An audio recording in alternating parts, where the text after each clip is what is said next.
The grim calculus of war occasionally yields moments of profound human relief.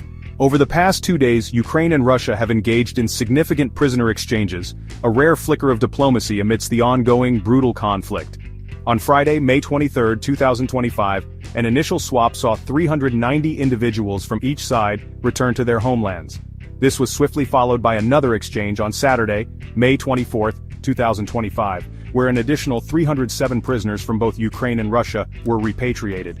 These carefully negotiated releases, expected to bring approximately 1,000 citizens back to their respective countries, offer a poignant reminder of the individuals caught within the maelstrom of geopolitical strife, each return representing a family momentarily made whole again, a life pulled back from the brink of uncertainty and despair. These exchanges, however, do not occur in a vacuum of peace. They unfold against the backdrop of relentless hostilities, a stark juxtaposition of humanitarian gestures and military aggression. Indeed, the very same Saturday that saw families reuniting also witnessed a large-scale Russian drone and missile assault on Kiev. This synchronicity underscores the complex and often contradictory nature of the conflict, where channels for prisoner swaps can remain open even as cities are bombarded. The successful execution of these exchanges requires immense effort and trust, however fragile, between warring parties who otherwise communicate primarily through the language of weaponry and territorial disputes, making each safe return a small victory for negotiation. Ukrainian President Volodymyr Zelensky personally confirmed the return of Ukrainian personnel, highlighting the diverse composition of those freed. Among them were soldiers from the regular Ukrainian army, members of the state border service who often face the initial brunt of incursions, and fighters from the National Guard.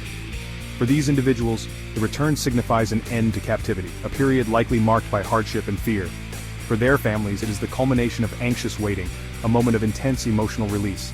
Each name on the list of the returned represents a story of survival and a testament to the enduring hope that even in the darkest of times, such moments of reunion remain possible, however hard-won they may be. The delicate dance of these prisoner swaps highlights the precariousness of any agreement in a war zone. Negotiations are fraught with challenges, susceptible to collapse due to battlefield developments or shifts in political posture. The fact that 2 such significant exchanges occurred on consecutive days suggests a period of intense, behind-the-scenes diplomatic activity. Yet, the relief brought by these returns is always tinged with the knowledge that many more remain captive, and the broader conflict continues to rage with undiminished ferocity. These events serve as small, hopeful interludes in a much larger, tragic narrative of ongoing war and suffering, reminding all involved of the human stakes. The humanitarian gestures of prisoner exchanges stand in stark contrast to the grim realities faced by civilians in Ukraine. Early on Saturday, May 24, 2025, the residents of Kiev were awakened by the terrifying sounds of explosions as Russia launched a significant aerial assault on the capital. This attack, involving a combination of ballistic missiles, some of which were successfully intercepted by Ukrainian air defenses, and an estimated 250 Shahed drones, caused widespread damage. Fires broke out in several districts, and debris from downed missiles and drones scattered across the city, injuring at least 15 people. Such attacks deliberately target civilian areas, sowing fear and disrupting the semblance of normal life, a brutal tactic seen repeatedly throughout this conflict. The impact of these prisoner returns on Ukrainian morale cannot be overstated, especially when juxtaposed with such blatant aggression. For soldiers still on the front lines, knowing that efforts are being made to bring their comrades home can provide a crucial psychological boost. For the civilian population, enduring daily threats and hardships, these moments offer a tangible sign that their government is working to protect its citizens, even those fallen into enemy hands. It is a reminder of the value placed on each individual life, a powerful counter-narrative to the dehumanizing nature of war. These returns, though small in number compared to the scale of the conflict, resonate deeply within a society under siege. President Zelensky described the assault on Kiev as a vile Russian attack, a sentiment echoed by millions of Ukrainians who have now lived under the shadow of such threats for years.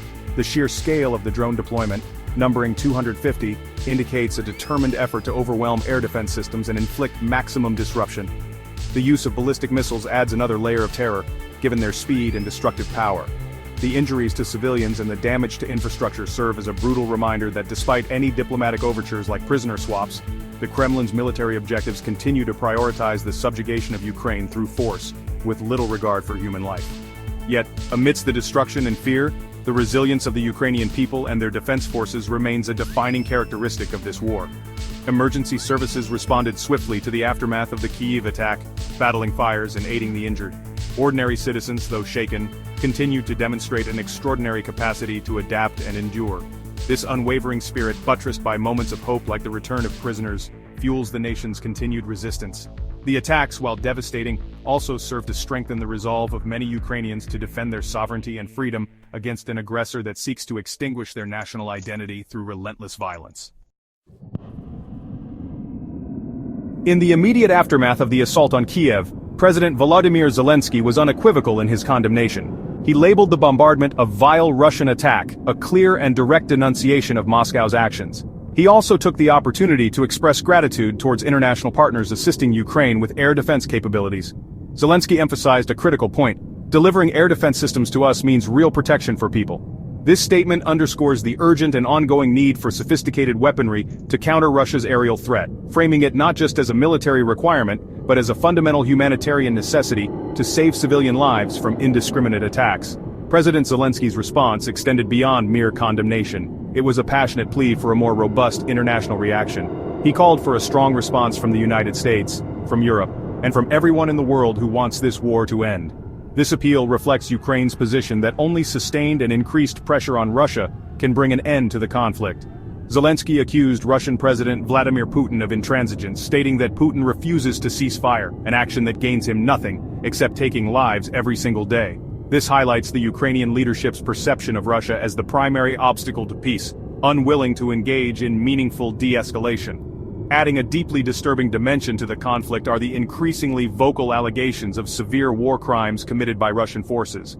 Ukraine's military intelligence agency has made grave assertions, stating that Moscow's forces have executed more than 150 Ukrainian prisoners of war after they had surrendered. Such acts, if proven, constitute egregious violations of international humanitarian law, specifically the Geneva Conventions, which mandate humane treatment for prisoners of war. These are not isolated claims, they point to a potentially systemic pattern of brutality designed to terrorize and demoralize Ukrainian soldiers and the wider population. These Ukrainian allegations find resonance in independent reporting. In March, a United Nations report documented a rising number of cases where Russian forces were found to have deliberately killed surrendered Ukrainian soldiers. This UN finding lends significant weight to Kiev's claims. Furthermore, Ukrainian intelligence officials have cited multiple instances where they believe Russian forces received direct orders to kill prisoners rather than take them captive. Such reports paint a chilling picture of battlefield conduct that flouts established laws of war, suggesting a level of barbarity that demands thorough investigation and accountability from the international community for those responsible. The international community continues to grapple with the protracted conflict in Ukraine, with major powers calibrating their responses. Recently, top finance officials from the G7 nations convened in the Canadian Rockies, issuing a communiqué on Thursday, May 22, 2025. While the statement primarily focused on countering global economic imbalances, widely interpreted as a critique of China's trade practices, and pledged continued monitoring of non-market policies, its language regarding Russia's war in Ukraine was notably more subdued compared to the previous year. This shift might suggest evolving priorities or perhaps a weariness in maintaining the same level of rhetorical intensity, even as the conflict grinds on. Despite the toned-down rhetoric on the war itself, the G7 nations did affirm their readiness to impose further sanctions on Russia if a ceasefire is not reached between the two warring countries. This commitment, however conditional, indicates that economic pressure remains a key tool in the G7's strategy. It serves as a lingering threat to Moscow, a reminder that continued aggression could yet trigger additional punitive economic measures. The effectiveness and scope of future sanctions, however, will likely depend on the unity of the G7 members and the specific triggers defined for their implementation, which remain subjects of ongoing diplomatic discussion. President Zelensky's recent statements underscore the Ukrainian perspective on international pressure. He asserted that every day gives new grounds for sanctions against Russia. Every day proves that without pressure on Russia, the war will continue. This reflects a belief in Kyiv that only continuous and escalating consequences can compel Moscow to alter its course. Zelensky also reiterated Ukraine's openness to any form of diplomacy that delivers real results and all steps that can guarantee true security, pointedly adding, "It is Russia that is not ready for anything." This frames Ukraine as the party willing to negotiate in good faith, contrasting with Russia's perceived obstructionism. Ultimately, the recent prisoner exchanges, while offering glimmers of humanity, take place within a grim theater of unceasing aggression and mounting accusations of atrocities. The resilience of Ukrainian forces and the steadfastness of its leadership remain crucial. However, the path to a just and lasting peace appears arduous, heavily reliant on sustained and unified international support. The G7's qualified stance on future sanctions, coupled with Zelensky's urgent calls for more aid and pressure, highlights the complex interplay of diplomacy, economic leverage, and military necessity that will shape the future of this devastating conflict and the security of Europe.